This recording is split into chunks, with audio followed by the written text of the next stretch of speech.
Ya, perkenalkan saya Dito Santoso. Saat ini saya sebagai expert partner Puru Biru tentang CSR dan sustainability. Sebagaimana telah teman-teman ketahui bersama bahwa Puru Biru saat ini sedang dalam proses yang kalau bisa dikatakan itu adalah proses transformasi ya. Transformasi sebagai apa? Atau menjadi apa? Sebelumnya Puru Biru ini dikenal sebagai sebuah PR agency, kemudian memiliki core spesialis untuk memproduksi film, videografi, strategi komunikasi, dan apapun itu yang terkait untuk support strategi komunikasi dari sebuah perusahaan. Namun seiring dengan perkembangan bisnis di Indonesia, termasuk dengan perkembangan aspek keberlanjutan bagi bisnis di Indonesia, Buru-Biru menyadari bahwa positioning sebagai sebuah PR agency itu tidak lagi menjadi sebuah positioning yang strategis. Buru-Biru harus tampil, ikut ambil bagian dari dalam sebuah mainstream atau gerakan untuk mengkomunikasikan apa keberlanjutan itu, karena itu akan berdampak pada landscape bisnis Indonesia ke depan. Nah, dalam hal ini, Puru Biru melakukan beberapa hal yang menurut saya penting. Pertama, membangun kolaborasi dengan beberapa jejaring serta beberapa kolega yang aktif dalam bidangnya masing-masing. Misalnya di CSR, kemudian di sustainability secara lebih luas, kemudian marketing. Nah, kolaborasi-kolaborasi ini tidak hanya berbentuk kolaborasi individual, tapi Puru Biru membangun sebuah ekosistem di mana para pihak yang ada di dalamnya, baik individu maupun institusi, itu membentuk sebuah gerakan keberlanjutan yang salah satunya membangun ekosistem. Ekosistem atau gerakan di mana setiap stakeholder itu bisa berkontribusi untuk bagaimana gerakan ini semakin gencar dalam mempromosikan sustainability sesuai dengan spesialisasi masing-masing stakeholder yang ada di dalamnya. Hal yang kedua, kalau saya melihat Puru-Biru itu, ya sorry ya, eh, sedikit banyak itu sangat diwarnai oleh Masam. Nah, Masam ini orangnya sangat komunikasi banget, ya maklum karena puluhan tahun bekerja dalam bidang komunikasi. Nah, transformasi Puru-Biru itu juga tercermin dalam transformasi Masam sebagai seorang individu pembelajar. Jadi, Puru-Biru is not only a learning organization, but Masam himself as a learning individual. Jadi seorang pembelajar.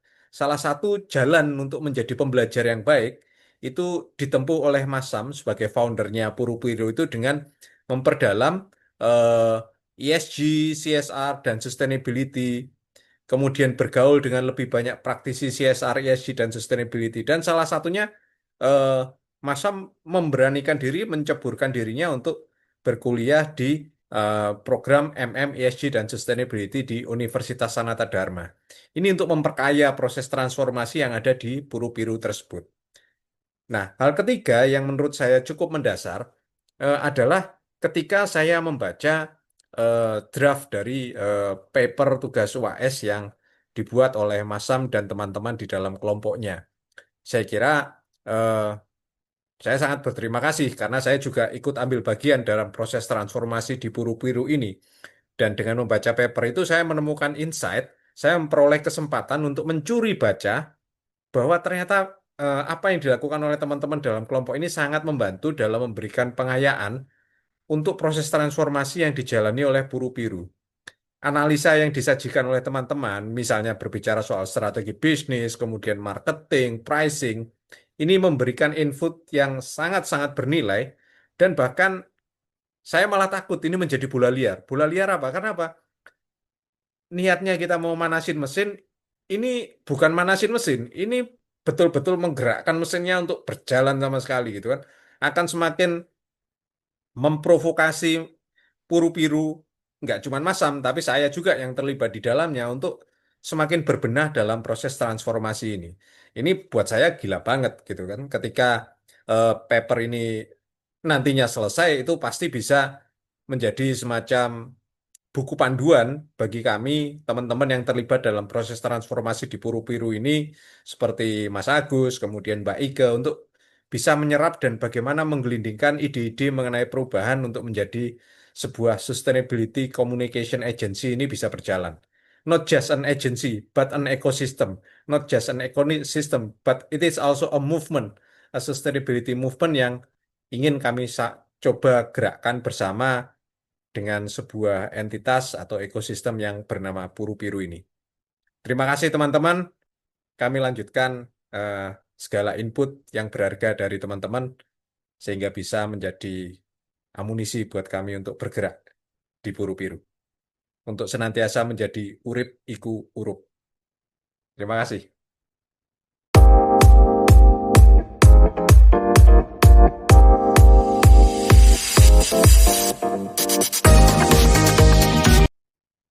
Oke, Bapak Ibu, perkenalkan nama saya Ikke Nurhayati. Saya adalah partner dari Puru Biru Sustainable Communication.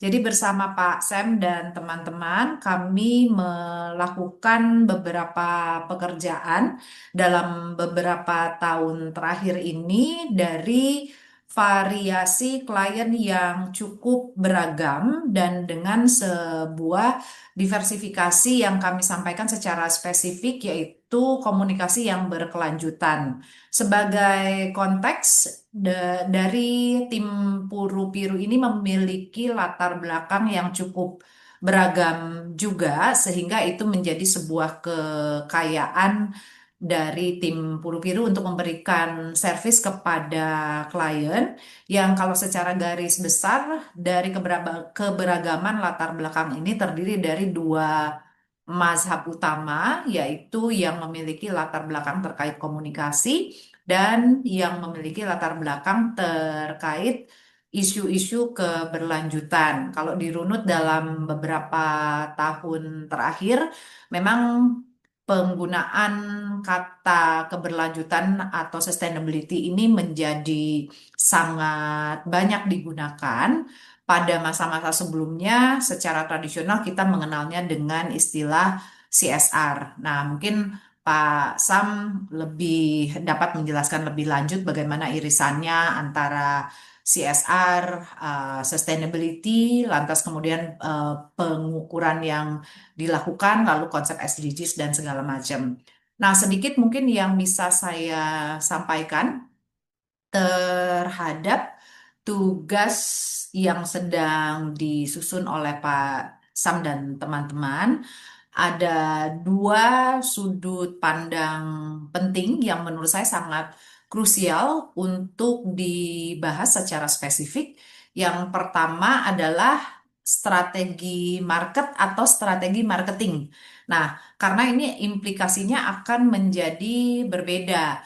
Kalau strategi marketing itu lebih pada action atau framework yang paling sederhana digunakan tentu adalah 4P ya, Product Price Place Promotion. Nah, itu kan lebih pada action.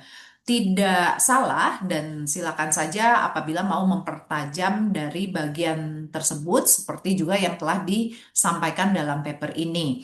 Nah, sudut pandang lain yang saya soroti secara spesifik dalam paper ini adalah strategi market.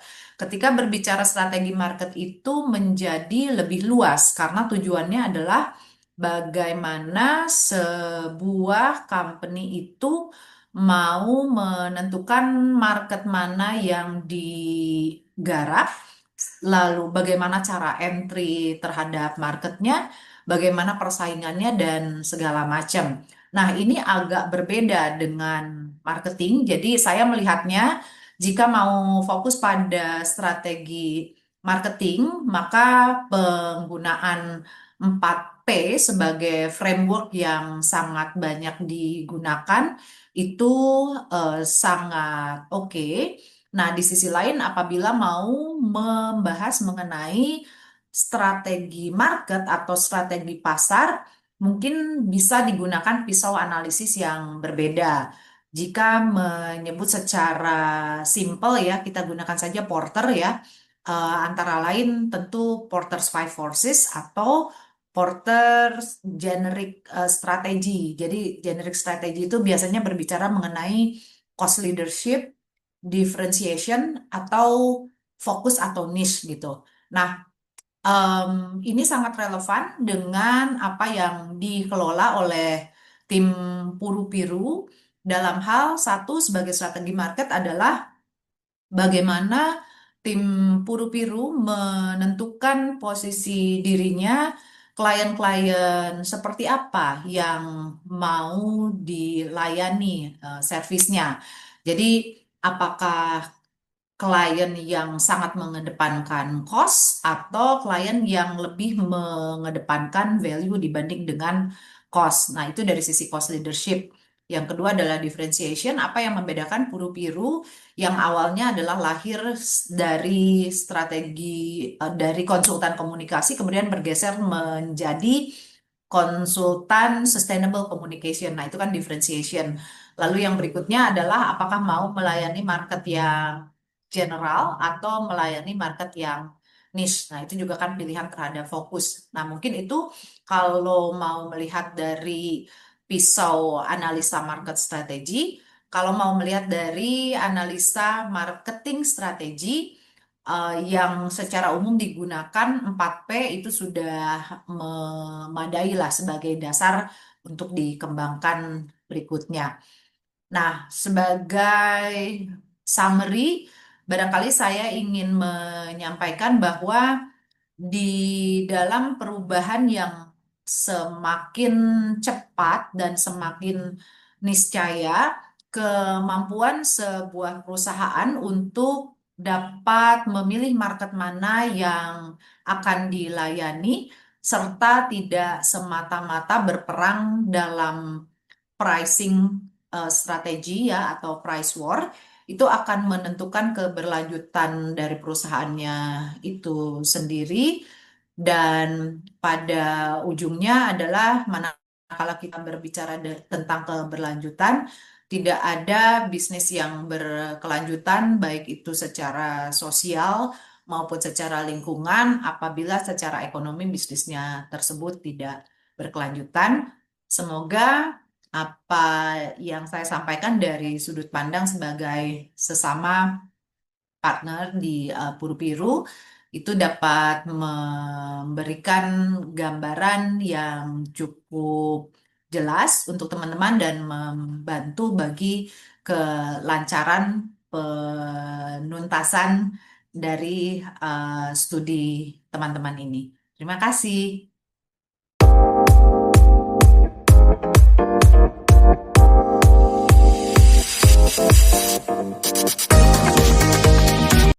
Oke, selamat malam. Perkenalkan nama saya Wawan Budi Cahyono. Saya sebagai Creative Director di Puru-Biru Sustainability Communication Agency. Eh, saya diminta oleh Pak Sam Agus untuk memberikan tanggapannya terhadap apa tadi namanya dokumen eh, perencanaan transisi dari Puru-Biru sebagai communication agency tradisional ke Puru-Biru yang direncanakan di masa depan sebagai agensi yang berfokus pada komunikasi yang berbasis sustainability. Dari dokumen yang sudah diberikan Pak Sem tadi, ada beberapa hal yang bisa jadi catatan atau sebagai masukan. Yang pertama itu tadi adalah soal transisi dari promotional messaging ke credibility-led promotion. Jadi di situ dibahas tentang pentingnya untuk menjadi thought leadership, jadi tidak hanya promosi yang bersifat searah, tapi juga promosi Puru-Biru sebagai company yang bersifat dua arah atau lebih jauh lagi me,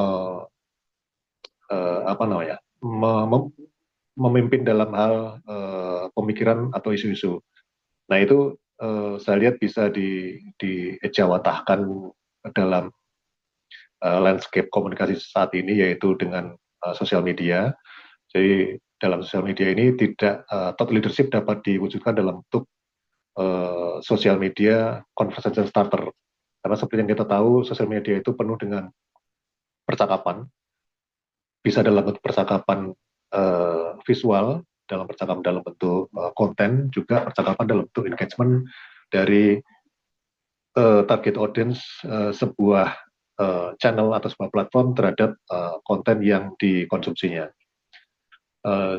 Di dalam engagement itu biasanya kita bisa lihat dalam bentuk komen, dalam bentuk sharing atau dalam bentuk subscribe atau like kalau di YouTube atau di Instagram atau di Facebook.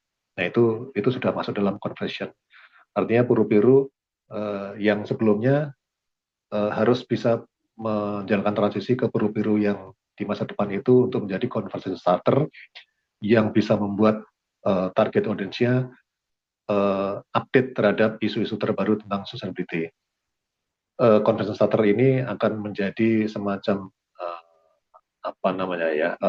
peer leader dalam sebuah isu atau leading actor dalam narasi-narasi, tentunya dalam ini ada narasi sustainability dari yang sedang digarap oleh Puru-Biru.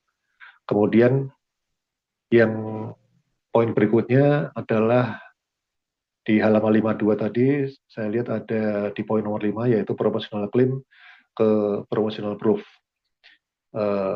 Kalimatnya kurang lebih adalah program CSR Puru-Biru itu seperti misalnya community development yang bekerja sama dengan kopi rakyat, dengan UMKM kopi, atau dengan yang mengangkat isu sosial yaitu food waste, dan satu lagi adalah kebudayaan. Itu tidak lagi dipromosikan sebagai sebuah kebaikan atau sebuah sedekah, tapi itu sebagai bukti kompetensi dalam mengelola kompleksitas dampak sosial dan lingkungannya.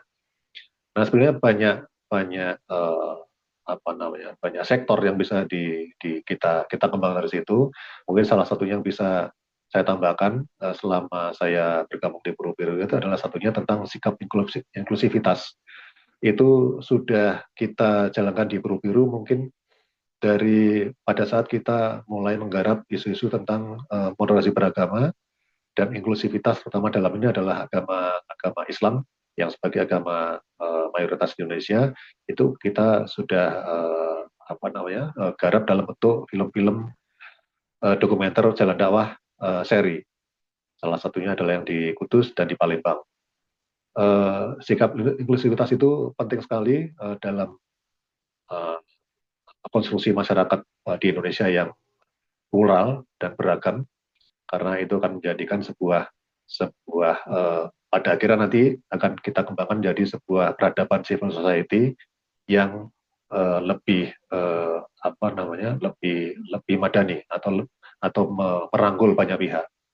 Dan kolaborasi pengembangan civil society ini juga kita jalankan juga bersama CSO. Dalam hal ini yang sudah kita coba jajaki adalah ISNU atau Ikatan Sarjana NU terutama Jateng. Ada beberapa program yang akan dan sedang dan akan kita jalankan bersama ISNU untuk pengembangan civil society ini. Seperti yang kita tahu, ISNU ini mungkin sekilas adalah sebagai think tank atau sebagai semacam cendekiawannya Nahdlatul Ulama yang akan memberikan pemikiran-pemikiran, memberikan advokasi, bisa terhadap stakeholder secara umum, tapi juga terutama terhadap pemerintah atau pembuat kebijakan sebagai stakeholder pembuat kebijakan di sebuah wilayah. Dalam ini adalah Jawa Tengah. Artinya dengan posisi yang strategis semacam itu juga untuk Puru-Biru sendiri juga akan berkesempatan untuk ikut ambil bagian dalam kolaborasi yang meningkatkan inklusivitas tadi dan kolaborasi untuk meningkatkan peradaban masyarakat sipil yang lebih kuat lagi. Mungkin itu sementara yang saya tambahkan. Terima kasih. Selamat malam.